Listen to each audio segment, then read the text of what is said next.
Welcome to our town hall with Joe Biden. Mr. Vice President, welcome to you. Good to be with you. We're here with a group of Pennsylvania voters. You can see they're all appropriately socially distanced tonight. And they're a group of, some are voting for you. Some have said they're voting for President Trump. Some are still undecided. And we're going to try to take questions from as many of them as we can tonight. And we're going to start with Nicholas Fedden. He's from Jenkintown, Pennsylvania. That's close to here in Philadelphia. Well. You're a Democrat. I am a Democrat. Thank you, George. Mr. Vice President, every day my wife and I are in disbelief at the lack of coordinated federal action on COVID-19. We know that your administration would follow the science. My question for you is two parts. First, looking backwards to when this country first became aware of COVID-19, what would following the science have meant in terms of actual policy? And then, looking forward, what would your administration do in terms of following the science with real concrete policies that haven't been done by the current administration? Well, first of all, going back, the fact is that the president was informed how dangerous this virus was. And all the way back in the beginning of February, I argued that we should be keeping people in China. And we had set up in our administration a pandemic office within the White House. There were 44 people on the ground. I suggested we should be seeking, and I didn't hold public office. I was a former vice president. I suggested we, in fact, ask to have access to the source of the problem. And to the best of our knowledge, Trump never pushed that. All those 44 people came home, never got replaced. In addition to that, I pointed out that I thought in February, I did a piece for USA Today saying this is a serious problem. Trump denied it. He said it wasn't. We later learned that he knew full well how serious it was when he did an interview with Bob Woodward. And at the time, he said he didn't tell anybody because he was afraid Americans would panic. Americans don't panic. He panicked. He didn't say a word to anybody. Then I wrote a piece in March about what I thought we should be doing to take hold of this, using there's an act that's passed a long time ago that allows the president to go into a business and say, stop making this and start making that. And it took a long time for him to even institute that, to get ventilators and so on. And so the point was he missed enormous opportunities and kept saying things that weren't true. It's going to go away by Easter. Don't worry about it. It's going to all, when the summer comes, it's all going to go away like a miracle. He's still saying those things. Before you go to the future, can I follow up on looking backward just a little bit? You did have an op-ed in January where you warned to the seriousness of the pandemic, but there's no record of you calling for social distancing, limited social gatherings, mandatory masks. Not back then. In January, February. No, in January, February. No, that's correct. There wasn't. That came at the end of March, and then I laid out a detailed plan relative to school openings in June and July. And I talked about, by that time, the science was becoming clearer and clearer of how this was spreading so rapidly.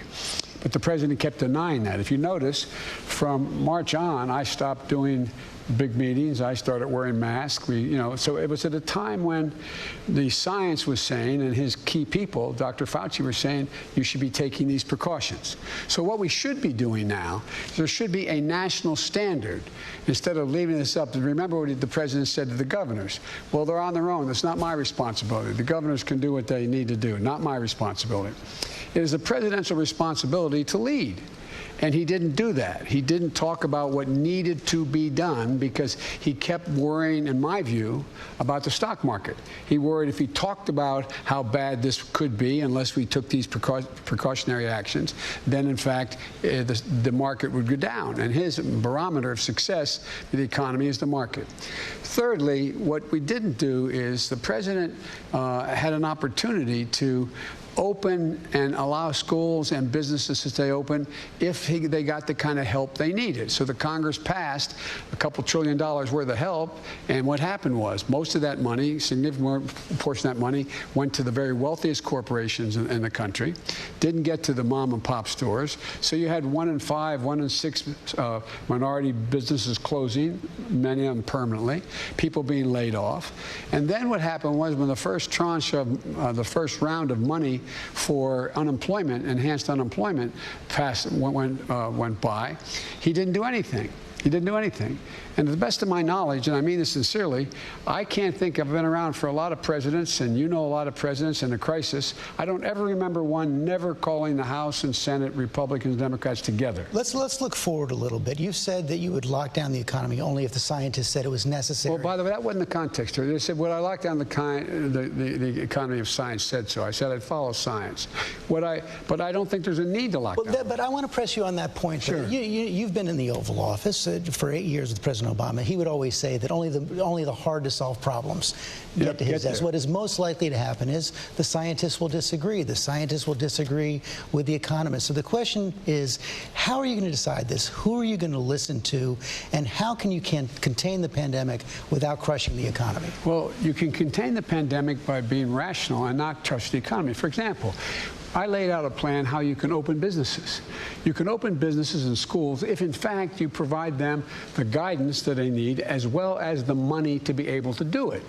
What's happening now is we know, for example, if you can open a business and you could have a sign on the door saying safe to come in, that's why people aren't going anyway even when they're open, and say because you have social distancing, you have plastic barriers when you go to the cashier, you have separators between the booths, you don't have large crowds, you reduce the size, the number of people you can have in the restaurant, you make sure there's testing. That's a really critical piece that he didn't do, testing and tracing, and you make sure that people are equipped going to schools.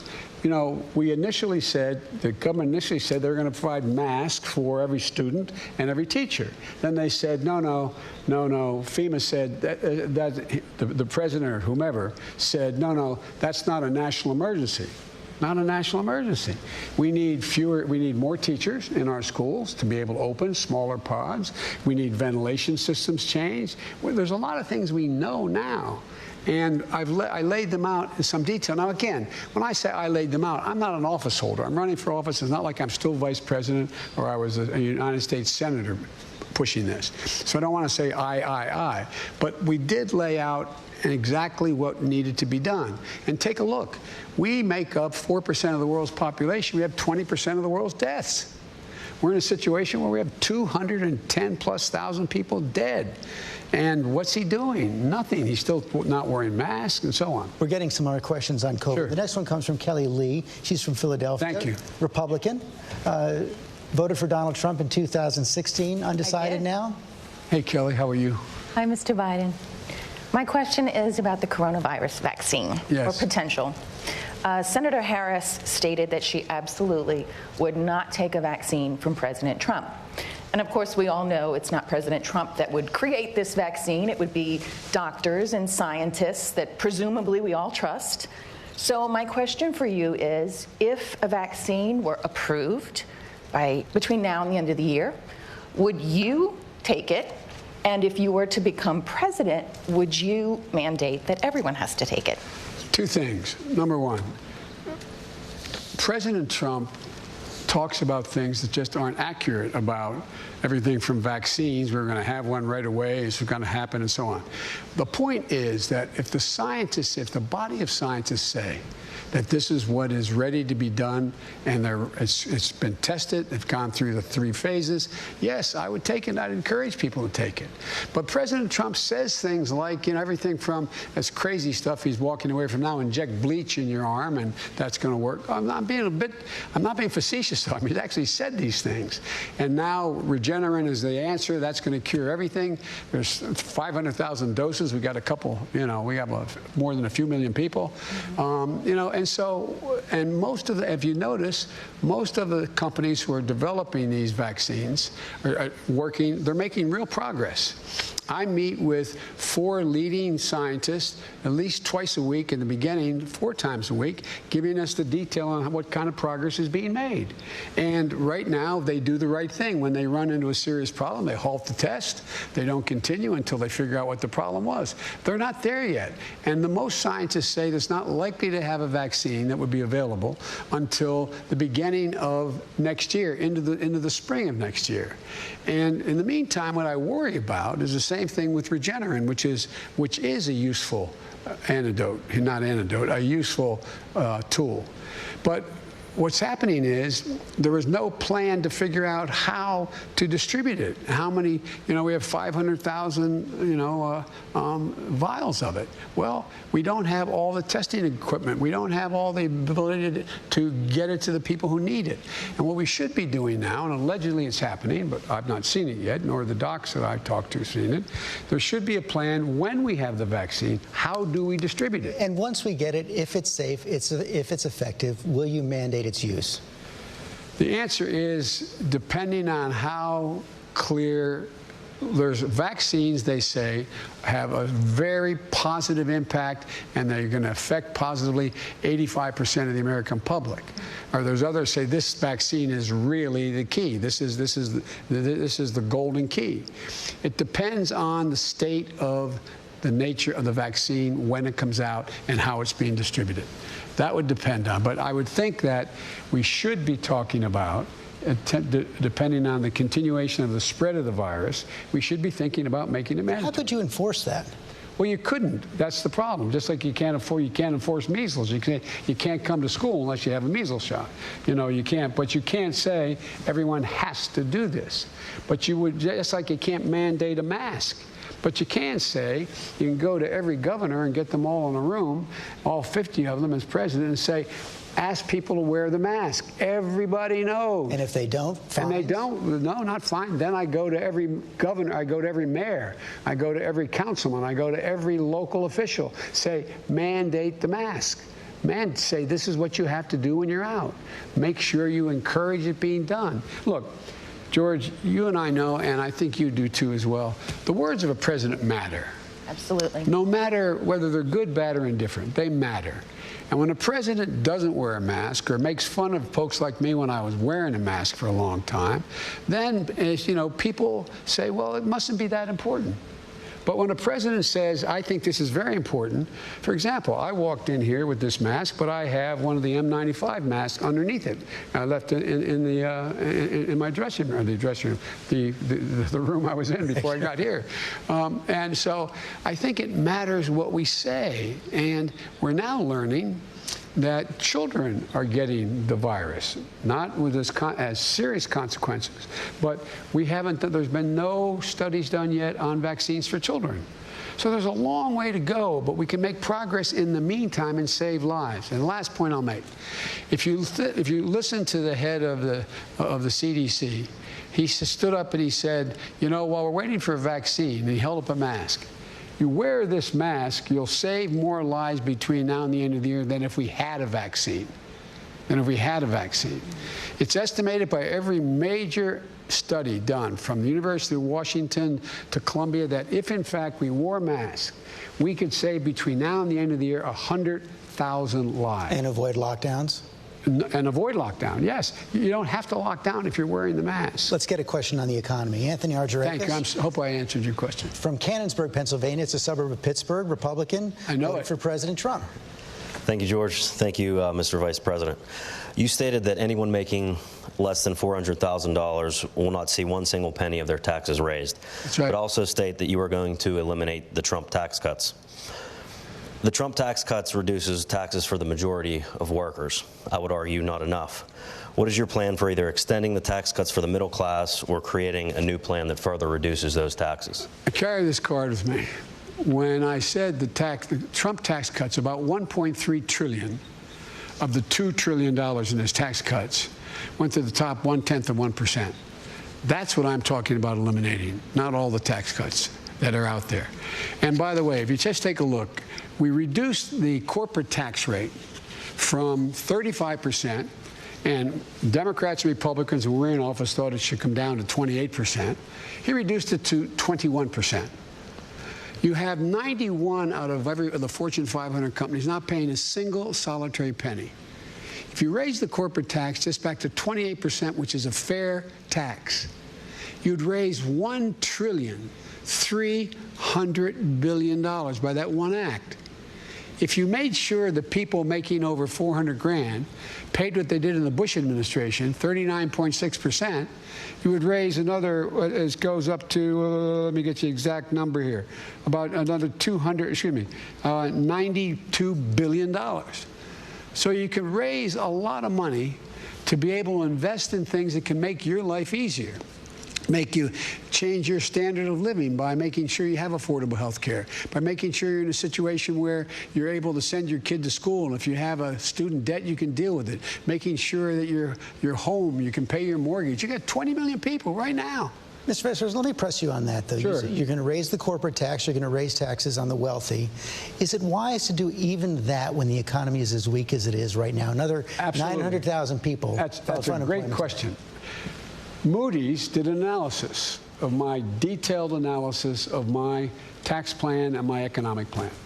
They said, I will, in 4 years, Moody's, Wall Street, said I will create 18.6 million new jobs, good-paying jobs, number one. Number two, and I'll increase, the GDP will grow by $1 trillion more than it would under Trump, and 7 million more jobs than under Trump. And the reason is when you allow people to get back in the game and have a job, everything moves. Everything moves. Right now, you got the opposite. You had last year, during this pandemic, you had the wealthiest billionaires in the world, in the nation.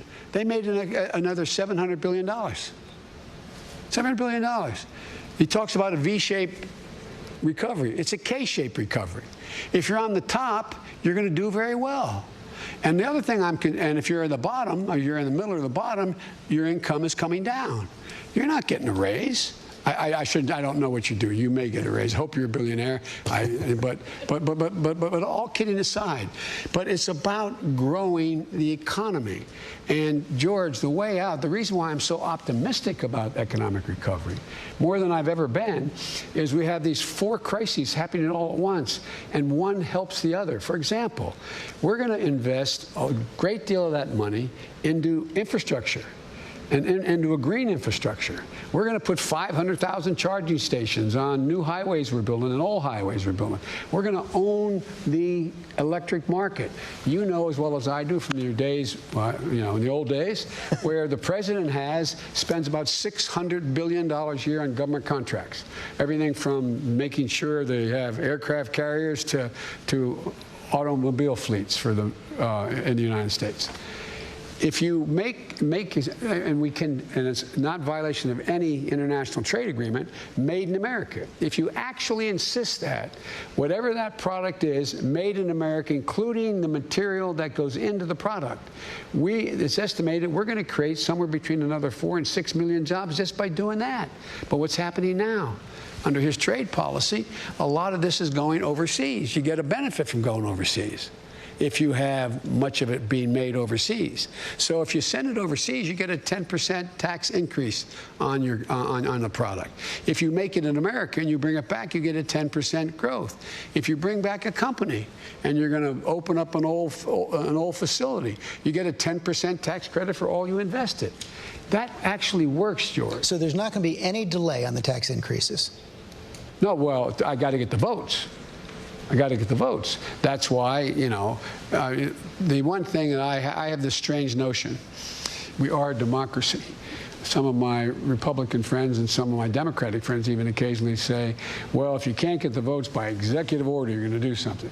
Things you can't do by executive order unless you're a dictator. We're a democracy. We need consensus. Got to take a quick break. We'll be right back. I hope I answered your question.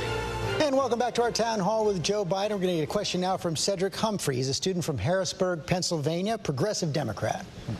Don't jump, Cedric. You look like you're way up there. I'll be okay. Thank you, George. And good evening, former Vice President Biden. Good evening. Many people believe that the true swing demographic in this election will be black voters under the age of 30. Not because they'll be voting for Trump, but because they won't vote at all. I myself have had this exact same conflict.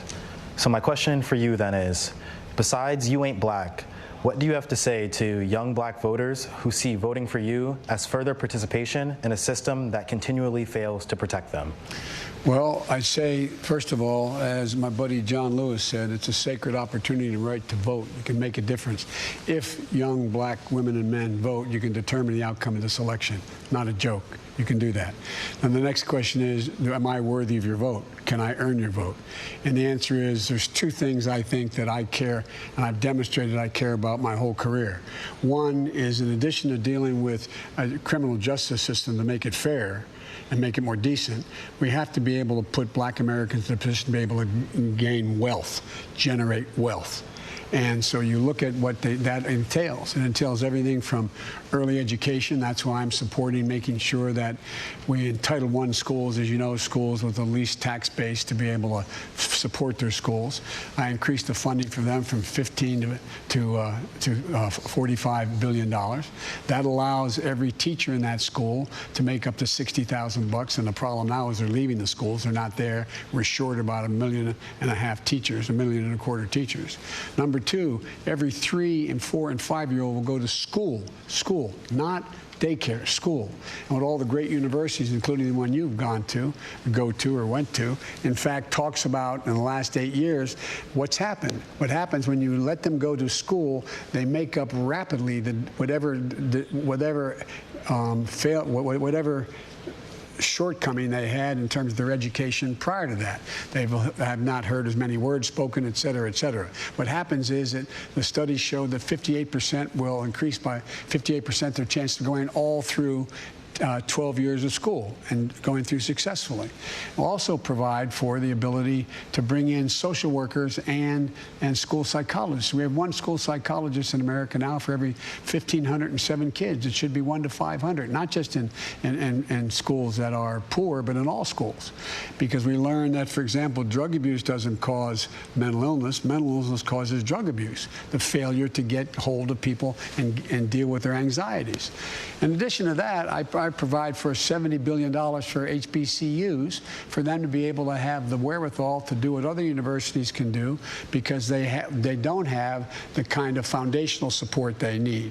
And so that would allow them, for example, like we did in our administration, the president allowed me to go down and we awarded a cybersecurity laboratory, ability to compete for a cybersecurity laboratory. The federal government spends billions of dollars a year on universities because they are the best kept secret, or where most of the major inventions come out of. And so that school now will be able to produce young black women and men who are going to go into a field of the future that's burgeoning, cybersecurity. And that's what's going to help a great deal.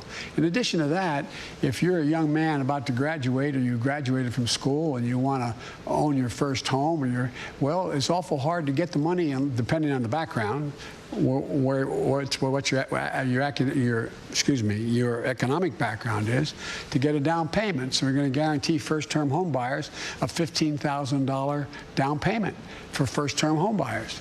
In addition to that, what all the studies now show, and I've been arguing this for a long time, is young black entrepreneurs are just as successful as white entrepreneurs or anyone else, given a shot. But you can't get the money. Where do you go to get the startup money? So what President Obama and I did, we had a program where we took $1.5 billion, and we invested it in all the SBAs around the country, in the state SBAs, small business associations, and that generated $30 billion came off the sideline. Because if you have a guarantee of $200,000 for your new startup enterprise, young entrepreneur, you're going to be able to attract, if it's government money as a guarantee, you'll be able to attract another $100,000. It generated $30 billion. Well, I'm changing that program, and I'll get this done without much trouble, I believe, in the Congress, from $1.5 billion to $30 billion to $30 billion. That'll take $300 billion off the sideline and grow, because you know. And for example, if you, in fact, and I were the same age, and we split our differences, and we were the same age, and we went to the same builder to buy us each the same home. But my home was in a white neighborhood on one side of a highway, and yours is in a black neighborhood. Same exact home. Your home will start off being valued 29% less than my home, yet your insurance for that home will be higher. You'll be taxed more for it. We've got to end this. That's what got me involved in politics in the first place, a thing called redlining. We can change so much, that we can do so much to change the circumstances to give people a real opportunity. Cedric, did you hear what you Oh, I'm sorry. I was just saying, do you hear what you needed to hear? I think so. Okay. Well, there's a lot more if you're going to hang around afterwards. I'll tell you more. Okay. Let's get No, but I really mean it. It is the key. Look, this is the way every other. How do most, like my dad, he lost his job up in Scranton. And it took him 3 years to be able to move down to Delaware, to Claymont, Delaware, a little steel town, and send us home to our grandpop to live with him. We finally got back. We lived in apartments, became 6 and 8 housing much later. It wasn't. It was just normal apartments. But it took him 5 years to be able to buy a home. Well, we bought a 3-bedroom home with 4 kids and a grandpop living with us, but it accumulated wealth. You build up wealth. That's how middle-class folks make it. They build up wealth. Then he was able to borrow a little against that to be able to help us get to school, those kinds of things. It's about accumulating wealth. And you're behind an 8 ball. The vast majority of people of color are behind an 8 ball. And it's the same way what's going on now with all this money that's been voted. What's happened? You go to the bank if you're a black businessman, and the president fired the only inspector general to oversee all this help coming from the Congress. And what happens? You go in and they say, do you have an account here? No. Do you have a credit card with this? No. Have you borrowed from us before? No. We bail these suckers out. They're not liable for any of the money, but they still won't rent it. They still won't lend it to you. We got to change that. It's about accumulating wealth. Want to get another question in here from Angelica Politaros? No, not at all. Garnet Valley, Pennsylvania. Hi. Republican who voted for President Trump last time. Thank you, George. Thank you, Vice President Biden. Nice to meet you. What's your view on the crime bill that you wrote in 1994, which showed prejudice against minorities? Where do you stand today on that? Well, first of all, things have changed drastically. That crime bill, when it voted, the Black Caucus voted for it. Every black mayor supported it across the board. And it didn't. The crime bill itself did not have mandatory sentences except for 2 things. It had 3 strikes and you're out, which I voted against in the crime bill. But it had a lot of other things in it that turned out to be both bad and good. I wrote the Violence Against Women Act. That was part of it. The assault weapons ban and other things that were good. What I was against was giving states more money for prison systems that they could build, state prison systems. And you have 93 out of every 100 people in jail now is in a state prison, not in a federal prison, because they built more prisons. I also wrote into that bill a thing called drug courts. I don't believe anybody should be going to jail for drug use. They should be going into mandatory rehabilitation. We should be building rehab centers to have these people housed. We should decriminalize marijuana, wipe out the record so you can actually say in honesty, have you ever been arrested for anything? You can say no, because we're going to pass a law saying there is no background that you have to reveal relative to the use of marijuana. And so there's a lot of things, but in addition to that, we got to change the system. I joined with a group of people in the House to provide for changing the system from punishment to rehabilitation. Along with a guy named Arlen Specter, who you may remember, I wrote the Second Chance Act. But in the meantime, an awful lot of people were jailed for minor drug crimes after the Exactly right. Was it a mistake to support it? Yes, it was. But here's where the mistake came. The mistake came in terms of what the states did locally. What we did federally, we said it was, and you remember, George, it was all about the same time for the same crime. What I had done as chairman of the Judiciary Committee, took the 10 circuit courts of appeals, took some really brilliant lawyers working for me in Judiciary. We did a study. And we determined what happens if, for the first, second, third offense, for any crime in the criminal justice system, at the federal level, if you're a black man, it's the first time you committed robbery. How long would you go to jail on average? If you're a white man, how long? Black man would go to jail on average 13 years. White man, 2 years. I go down the list of every single crime. So we set up a sentencing commission. We didn't set the time. Every single solitary maximum was reduced in there. But what happened was it became the same time for the same crime.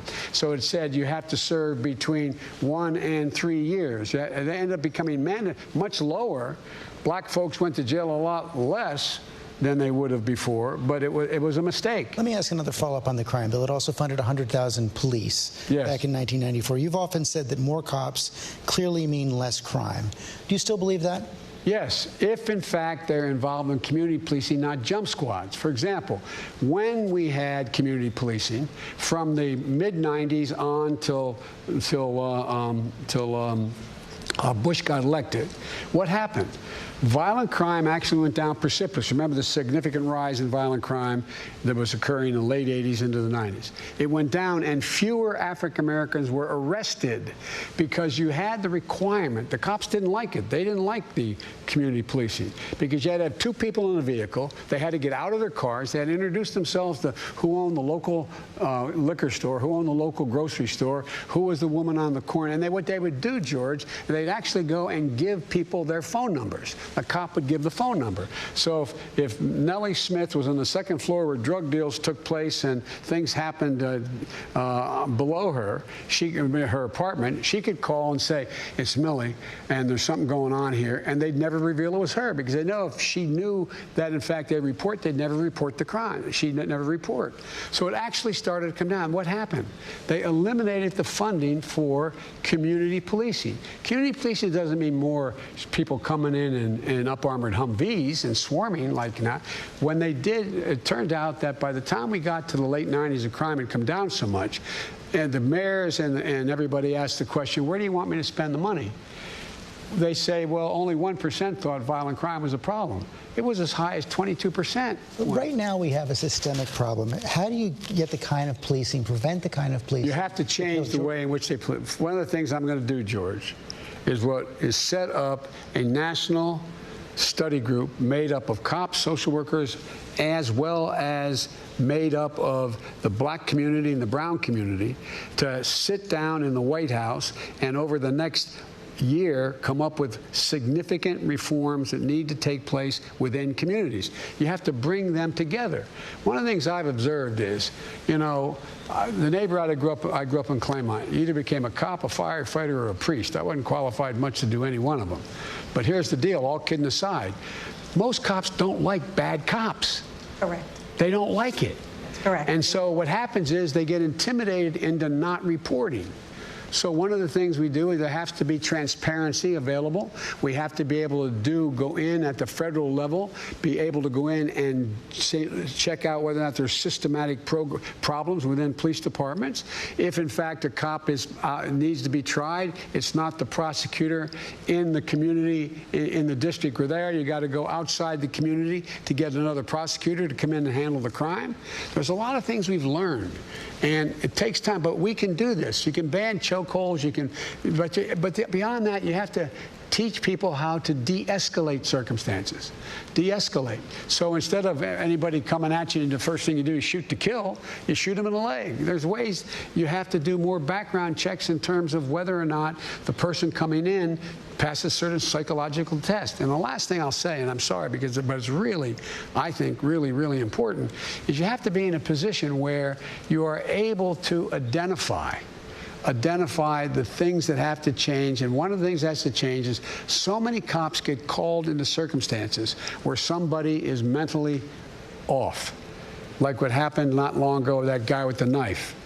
That's why we have to provide within police departments psychologists and social workers to go out with the cops on those calls, some of those 911 calls, to de-escalate the circumstance, to deal with talking them down.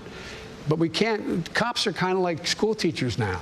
A school teacher has to know everything from how to handle hunger in a household as well as how to teach you how to read.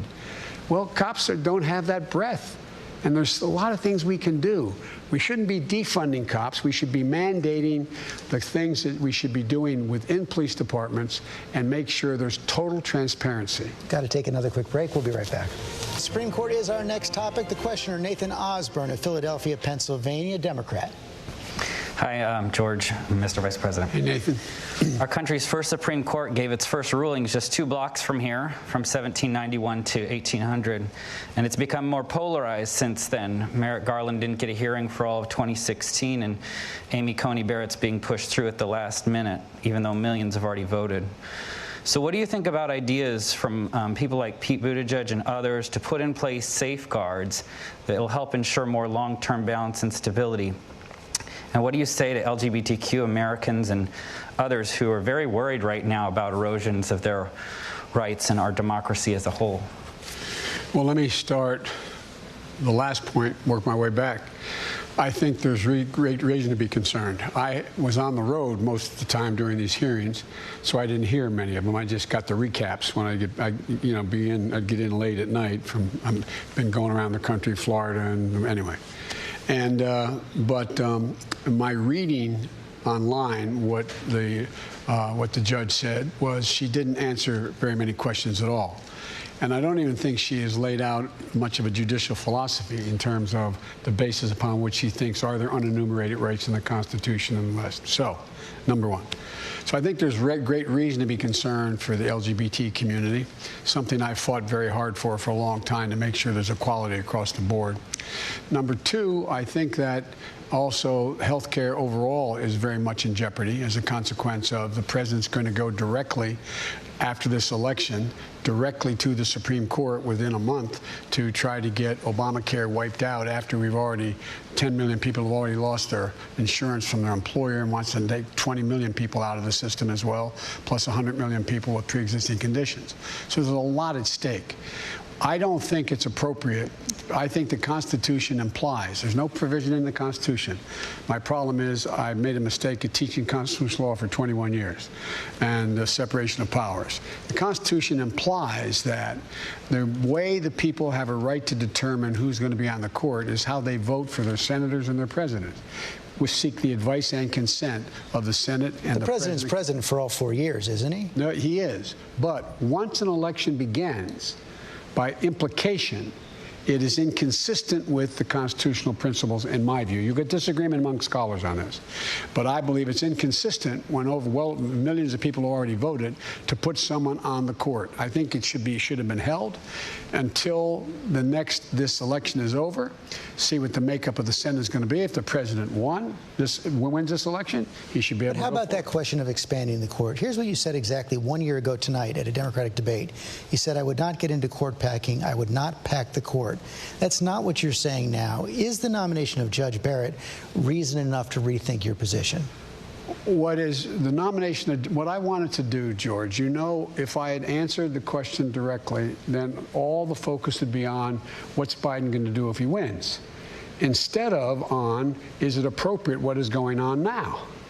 And it should stay. This is the thing that the president loves to do, always take our eye off the ball. What's at stake? One of the things Pete has suggested is, and there's a number of constitutional scholars have suggested as well, that there are at least 4 or 5 options that are available to determine whether or not you can change the way in which the court lifetime appointment takes place, consistent, arguably, with the Constitution. I have not been a fan of court packing because I think it just generates what will happen. Whoever wins, it just keeps moving in a way that is inconsistent with what is going to be manageable. So you're still not a fan? Well, I'm not a fan. I then say it depends on how this turns out. Not how he wins, but how it's handled. But there's a number of things that are going to be coming up, and there's going to be a lot of discussion about other alternatives as well. What does that mean, how it's handled? How will that determine whether you're for expanding? For example, if there's actually real live debate on the floor, if people are really going to be able to have a time to go through this. I don't know anybody who's gone on the floor and that's been a controversial justice in terms of fundamentally altering the makeup of the court that's gone through in a day kind of thing. I mean, it depends on how much they rush this. And you think about it, George. Here you got a lot of people not being able to pay their mortgage, not being able to put food on the table, not being able to keep their business open, not being able to do anything to deal with what's going on in terms of the economy as a consequence of COVID. And they have no time to deal with that, but they have time to rush this through. Well, right now, it looks like they're going to have a vote around Halloween. So if they vote on it before the election, you are open to expanding the court? I'm open to considering what happens from that point on. You said so many times during the campaign, all through the course of your career, it's important to level with the American but George, people. if I say, no matter what answer I gave you, if I say it, that's the headline tomorrow. It won't be about what's going on now, the improper way they're proceeding. But don't voters have a right to know where you stand? They do have a right to know where they stand. They'll have a right to know where I stand before they vote. So you'll come out with a clear position before Election Day? Yes, depending on how they handle this. But look, what you should do is you got to make sure you vote. And vote for a senator who, in fact, reflects your general view on constitutional interpretation. And vote for a president who is more in line with you. And if you oppose the position that I would not have appointed her, but if you oppose my position, vote for Trump. Vote for a Republican who shares that view. But that's your opportunity to get involved in lifetime appointments that presidents come and go. Justices stay and stay and stay. We have a question from a Republican, Andrew Lewis. I guess a disaffected Republican. You cast a write-in vote for John Kasich in 2016. You're going to vote against President Trump this year. And John's writing in for me, by the way. I know that. Mr. Vice President. I'm sorry. Mr. Vice President, my father, Drew Lewis, served as Secretary of Transportation under President Ronald Reagan in his first term. Oh, yeah. I'll be darned. And some of his closest allies and friends were Democrats, including House Speaker Tip O'Neill and Senator Ted Kennedy. Sadly, today we have highly partisan and dysfunctional governance, and I believe President Trump is primarily responsible for creating this toxic environment. As president, how will you avoid the temptation to exact revenge and instead take the high road and attempt to restore bipartisanship, civility, and honor to our democracy? As written by a fellow who won the Pulitzer Prize for a book he wrote about the presidency, he said, you know, I doubt whether Biden is really Irish. He doesn't hold a grudge. In politics, grudges don't work. They make no sense. I really mean it. I have never, and the second point I'd make is, everybody talks about, yeah, Joe, when you were a senator and a chairman of foreign relations or chairman of judiciary, you got a lot of things done. You're able to cross the aisle, but the days are changed. When you're vice president, you got a lot done, but it can't happen anymore. It can. We got to change the nature of the way we deal with one another. And it starts off by the way your father was and Tip was and others. You don't question another man or woman's motive. You can question their judgment, but not their motive. We badly need an infrastructure bill. Well, what happens? I stand up and I say, you know, we need an infrastructure bill, Senator, but I tell you what, you're in the pocket of the cement industry. But let's see what we can do. You can't get anywhere. Nothing happens. Nothing happens. I learned that lesson a long time ago. I've never, even when it's obvious on its face what the motive is, stick to the subject and listen to the other guy. Listen. What I will be doing as if I'm elected president, the first thing, and not a joke, and you can ask if they tell you your dad's old friends on the Republican side, I'm going to pick up the phone and call them and say, let's get together. We got to figure out how we're going to move forward here. Because there's so many things we really do agree on. And with Trump out of the way, the vindictiveness of a president going after Republicans who don't do exactly what he says gets taken away. There's going to be, I promise you, between 4 and 8 Republican senators are going to be willing to move on things where there's bipartisan consensus. Last example I'll give you. You know, after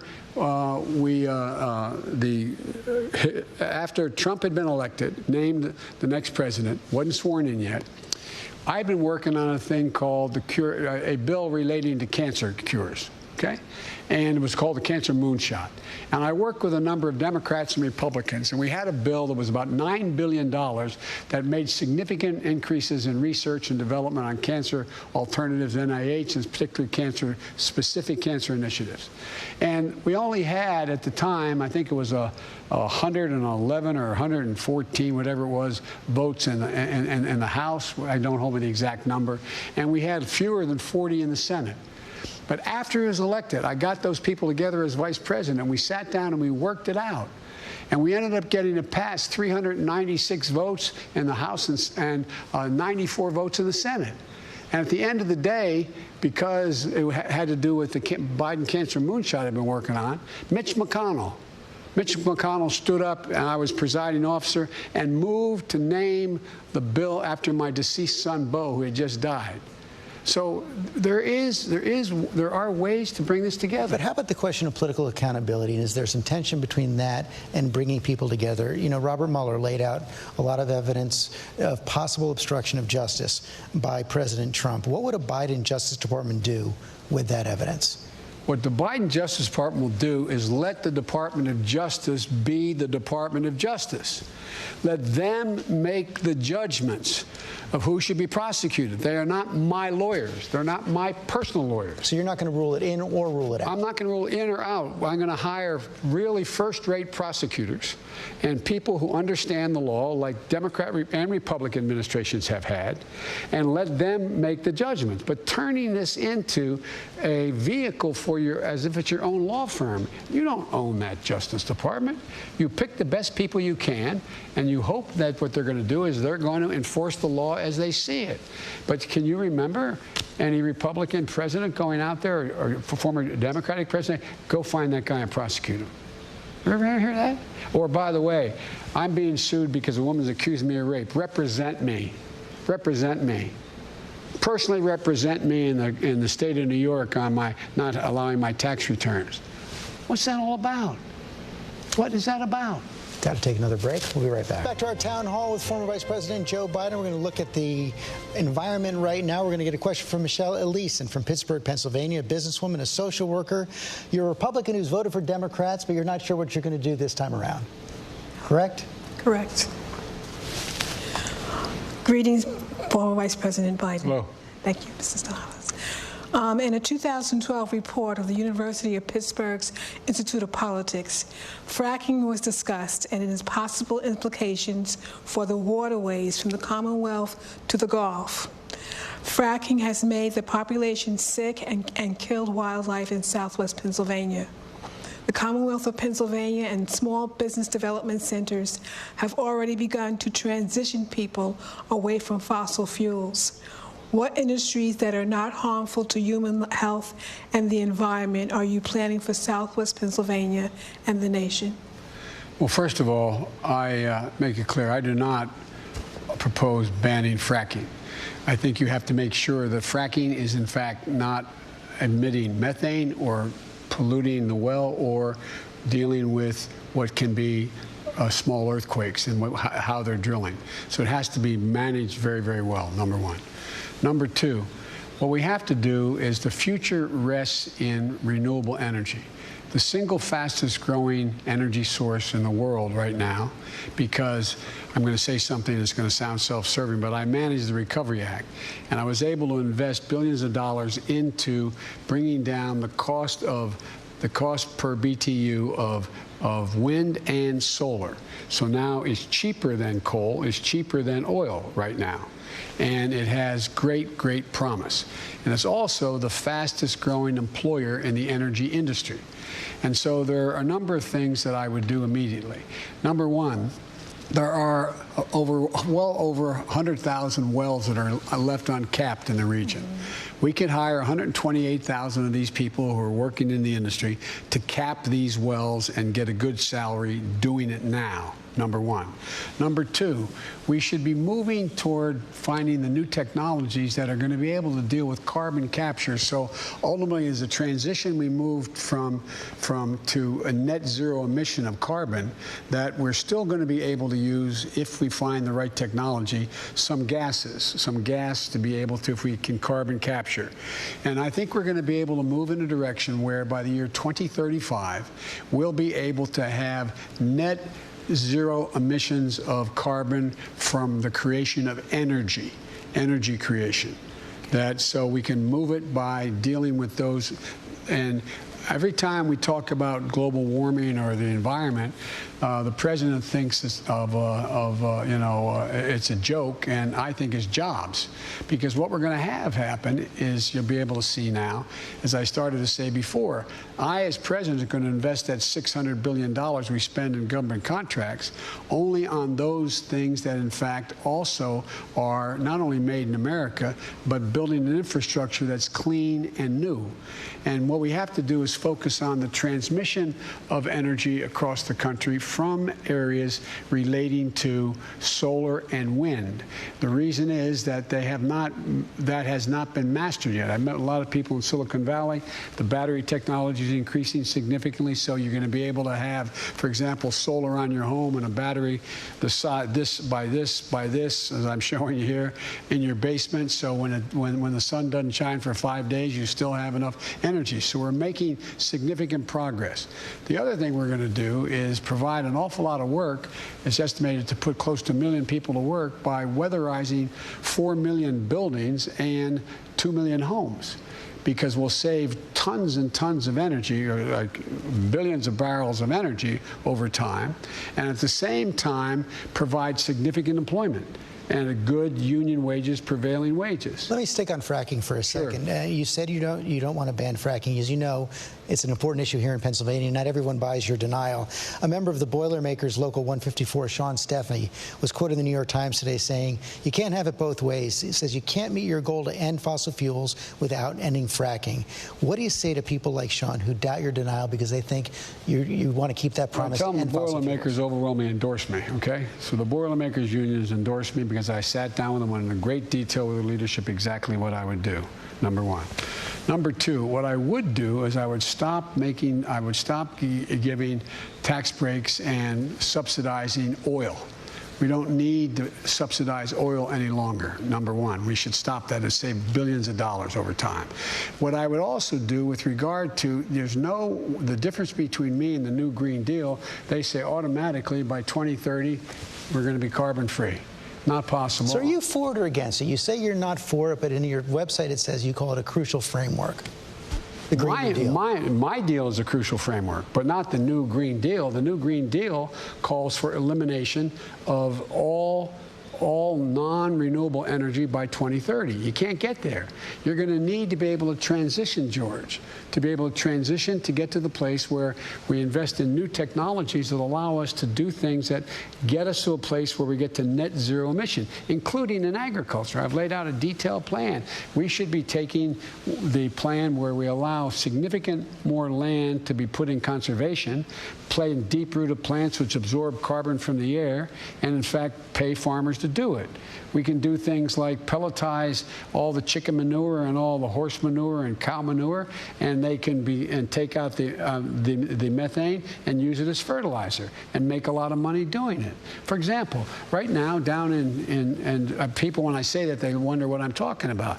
The biggest carbon sink in the world is the Amazon. More carbon absorbed from the air, diminishing global warming, in the Amazon than all the carbon emitted on a yearly basis from the United States of America, from all vehicles and all means. So we have to use our imaginations. We have to move in the direction as well, providing for electric vehicles. Electric vehicles will save billions of gallons of oil, create, estimated, not me, Wall Street, 1 million automobile jobs. But we're lagging. We're not investing. We're not doing any of the research. Got to take another quick break. We'll be right back. Welcome back to our town hall with former Vice President Joe Biden. The next question comes from Mark Hoffman, Center Valley, Pennsylvania, conservative who voted for Trump in 2016. Welcome to Pennsylvania, Mr. Vice President. Good to be back home. I'm from Pennsylvania. Yes, I know. Scranton, right? Yep. So peace is breaking out all over the world. Our troops are coming home. Serbia is talking to Kosovo, and the Arabs and Israelis are talking peace, which I believe is a modern-day miracle, what's going on. Does President Trump's foreign policy deserve some credit? A little, but not a whole lot. We find ourselves in a position where we're more isolated in the world than we've ever been. Our allies are our goat alone. America first has made America alone. You have Iran closer to having enough nuclear material to build a bomb. North Korea has more bombs and missiles available to it. We find ourselves where our NATO allies are publicly saying they can't count on us. We're in a situation as well where in the Far East we find ourselves in the Western Pacific, where we're isolated as well. You have Japan and South Korea at odds with one another. China is making moves. So I would say we find ourselves less secure than we've been. I do compliment the president on the deal with Israel recently, if you take a look, we're not very well trusted around the world. When 17 major nations in the world were asked who they trust more, who's the better leader, and the president came in behind both the national survey, international survey, both behind Putin as well as Xi. And look what Putin's doing. You know, you have Americans, bounties on American military's heads in Afghanistan. There have more people there now, by the way, than when we left in Afghanistan. And we find ourselves in a situation where he spoke to Putin 6 times, hadn't said a word to him. And NATO is on the risk of beginning to crack because they doubt our concern whether we're there. You see what's happening, everything from Belarus to Poland to Hungary, and the rise of totalitarian regimes in the world, and as well as this president embraces all the thugs in the world. I mean, he's best friends with the leader of North Korea, sending love letters. He doesn't take on Putin in any way, and he is just he's learned the art of the steal from the art of the deal by Xi in China. So I would respectfully suggest no, there is no plan, no coherent plan for foreign policy. You know, we've always ruled. We've been most effective as a world leader, in my humble opinion, not just by the exercise of our power, we're the most powerful nation in the world, but the power of our example. That's what's led the rest of the world to follow us on almost everything. He's pulled out of almost every international organization. He gets laughed at when he goes to the, literally, not figuratively, when he goes to the United Nations. I mean, it's just not, it's not about the president per se, it's about the nation and the lack of respect that's shown to us. I want to get one more question in this segment, and it comes from Mika Hack. She's from State College, Pennsylvania. This is your first presidential election that you're voting. Yes. Hi, Mika. How are you? I'm good, thank you. I'm the proud mom of 2 girls, 8 and 10. My youngest daughter is transgender. The Trump administration has attacked the rights of transgender people, banning them from military service, weakening non-discrimination protections, and even removing the word transgender from some government websites. How will you, as president, reverse this dangerous and discriminatory agenda and ensure that the lives and rights of LGBTQ people are protected under U.S. law? I will flat out just change the law. Eliminate those executive orders, number one. You may recall, I'm the guy who said, I was raised by a man who, I remember I was being dropped off. My dad was a high school educated, well-read man who was a really decent guy, and I was being dropped off to get an application in the center of our city, Wilmington, Delaware, the corporate capital of the world at the time. And these 2 men, I'm getting out to get an application to be a lifeguard in the African-American community because there was a big swimming pool complex. And these 2 men, well-dressed, leaned up and hugged one another and kissed one another. And I'm getting out of the car at the light, and I turned to my dad. My dad looked at me and said, Joey, it's simple. They love each other. The idea that an 8-year-old child or a 10-year-old child decides, you know, I decided I want to be transgender. That's what I think I'd like to be. It'll make my life a lot easier. There should be 0 discrimination. And what's happening is too many transgender women of color are being murdered. They're being murdered. I mean, I think it's up to now 17. Don't hold me to that number, but it's higher now. Yeah. And that's just this year. And so I promise you, there is no reason to suggest that there should be any right denied your daughter or daughters, whichever, if 1 or 2, one, your daughter, that your other daughter has a right to be and do. None, 0. And by the way, my son Beau passed away, was the Attorney General of the state of Delaware. He was the guy who got the first transgender law passed in the state of Delaware, and because of a young man who became a woman who worked for him in the Attorney General's office. We've got one more segment coming up. Thank you. And I'm proud of it. Welcome back to our town hall with former Vice President Joe Biden. The next question comes from Keenan Wilson, Narberth, Pennsylvania, Democrat. Good evening. You say that you committed to entering this race after the events of Charlottesville in 2017. I assume that that feeling that prompted you to run will not go away once the results are determined. So, hypothetically, if you lose, how will you use your platform to urge President Donald Trump and those rallying behind him towards the ideals of a more perfect union? Well, to be very honest with you, I think that's very hard. He is not, things have not lent themselves to him learning from what's happened, what's gone before. Instead of being chastened by being one of the few presidents, the only president to be impeached and then have a member of his own party vote to expel him, it emboldened him. So, but what I will do, hopefully I'll go back to being a professor at the University of Pennsylvania and making the case that I've been made and at the Biden Institute at the University of Delaware, focusing on these same issues relating to what constitutes decency and honor in this country. It's the thing that got me involved in public life to begin with. As a kid, I moved from Scranton, where there were no African Americans, and moved down to Claymont, Delaware. And in Delaware, we have the 8th largest black population as a percent of population. It was an epiphany for me, seeing what was going on. And I got deeply involved. I'm no great shakes. I don't mean I wasn't John Lewis. I don't mean to imply that. But it's the thing that's motivated. My dad used to have an expression, for real. He said, everyone's entitled to be treated with dignity. Everybody. And it was real. Everybody is. And so whether I'm a defeated candidate for president back teaching or I'm elected president, it is a major element of everything that I'm about because it reflects who we are as a nation. And it's what makes us, this is every single solitary generation. The dial has moved closer and closer and more to inclusion. And we are a country that is a country of slaves who came here 400 years ago, indigenous people, and everyone else is an immigrant. And we're a diverse country. And unless we are able to treat people equally, we're just never going to meet our potential. But I think the American people want to see that happen. I think they're ready to see it happen.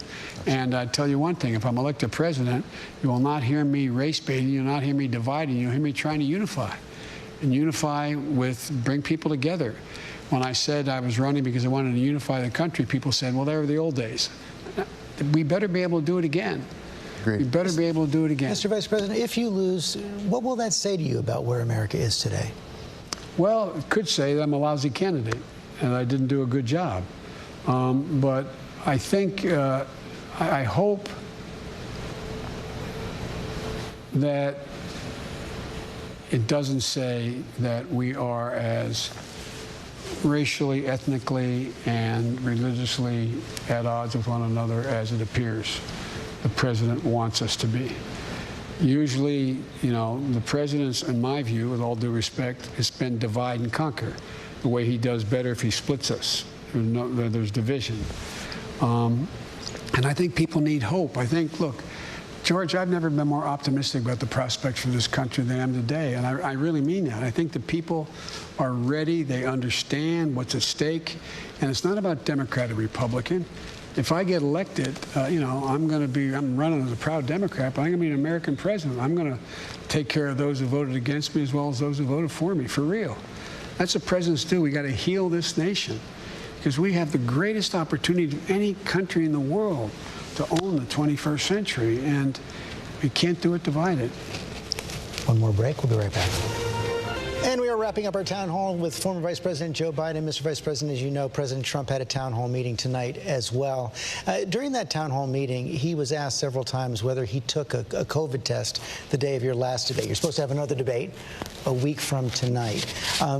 Just two quick questions. Do you expect that debate to happen? Will you demand that President Trump take a test that day and that it be negative before you debate? Yeah, by the way, before I came up here, I took another test. I've been taking it every day, the deep test, you know, the one they go in both. And because I wanted to be able, if I had not passed that test, I didn't want to come here and not, you know, expose anybody. And I just think it's just decency to be able to determine whether or not you are, you're clear. And it's not, I'm less concerned about me, but then the people the guys at the cameras, the people working in the Secret Service guys you drive up with, all those people. And so, yes, I believe he will do that. Look, I'm going to abide by what the commission rules call for. I was prepared to debate him remotely, which was supposed to happen, and he said he wouldn't do that, a virtual debate or town hall. He didn't want to do that. I didn't set those rules. The commission set the rules. So whatever rules they set, and I'm confident that the Cleveland Clinic is the one overseeing it. I think they're going to not let happen what happened last time. They're going to demand that it's safe. But you expect to be there? Oh, I expect to be there. Mr. Vice President, thank you for your time tonight. Thank all the questioners here. It was really terrific questions. I think you did a service to our democracy tonight. Thank you very much. I want to go back to